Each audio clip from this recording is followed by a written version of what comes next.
முருகா, வெற்றிவேல் முருகா. என் அன்பு தங்கமே, இன்று இரவுக்குள் இதை நீ கேட்டே ஆக வேண்டும். இது உன் அப்பாவான முருகனின் அன்பு கட்டளை.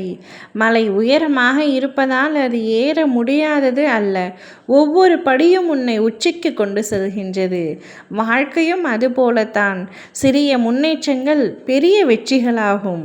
அவசரப்படாதே, நம்பிக்கையை விட்டு விடாதே. ஒவ்வொரு கணமும் நான் உன்னை பார்த்து கொண்டு தான் இருக்கின்றேன். நீ என்னிடம் தினமும் கேட்கின்ற விஷயம், முருகா, எனக்கு மட்டும் எதற்காக இவ்வளவு கஷ்டத்தை தருகின்றாய் என்று தான். உன்னை சோதிப்பேனே தவிர ஒரு நாளும் உன்னை கைவிட மாட்டேன் தங்கமே.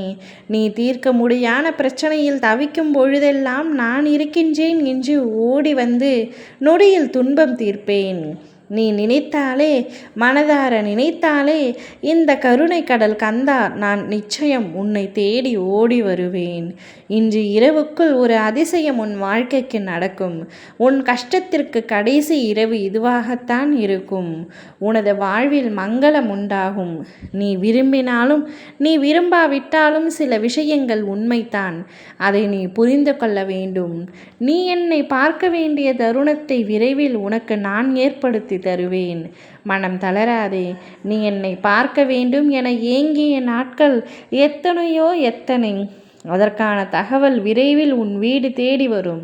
தயாராக இரு. உன்னை கண்ணீர் வடிக்க செய்கிறேன் என்று என் மீது கோபம் மட்டும் கொள்ளாதே. உன் அப்பா நான் என் பிள்ளையாகிய உன்னை அழ வைத்து பார்த்து கொண்டிருப்பேனா? எல்லாவற்றிற்கும் ஒரு காலம் உள்ளது. என்னால் முடியாதது ஒன்றும் இல்லை. அப்படி இருக்கையில் தாமதமாகிறது என்றால் புரிந்து கொள் என் தங்கமே. நிச்சயம் உனக்கு தேவையானது விரைவில் உன்னை வந்து சேரும். நீ நினைத்தது நடக்கும். இன்னும் 3 மணி நேரத்தில் உன் கண்ணில் ஏதோ ஒரு வடிவில் நான் காட்சியளிப்பேன். அது சேவல், மயில், முருகன் படத்தின் மூலம் எதுவாக வேண்டுமானாலும் இருக்கலாம். நம்பிக்கை இருந்தால் நிச்சயமாக நான் உனக்காக வருகிறேன் என்பதை உணர்வாய். உன் மனதில் யார் மீது எல்லாம் வெறுப்பு இருக்கின்றதோ அவர்களை பட்டியலிட்டு அவர்கள் நன்றாக இருக்க வேண்டும் என்று வாழ்த்திடும். ஏனென்றால் அவர்கள் உனக்கு தடையாக இருக்கின்றார்கள். எப்படி என்றால் அவர்களது எதிர்மறை சிந்தனை உன்னை தாக்குகின்றது. நீ அவர்களை வாழ்த்துவதன் மூலம் நீ அந்த எதிர்வினையை சமன் செய்கின்றாய். மேலும் உன் சக்தியும் ஆற்றலும் வீணாகாமல் தடுக்கப்படும்.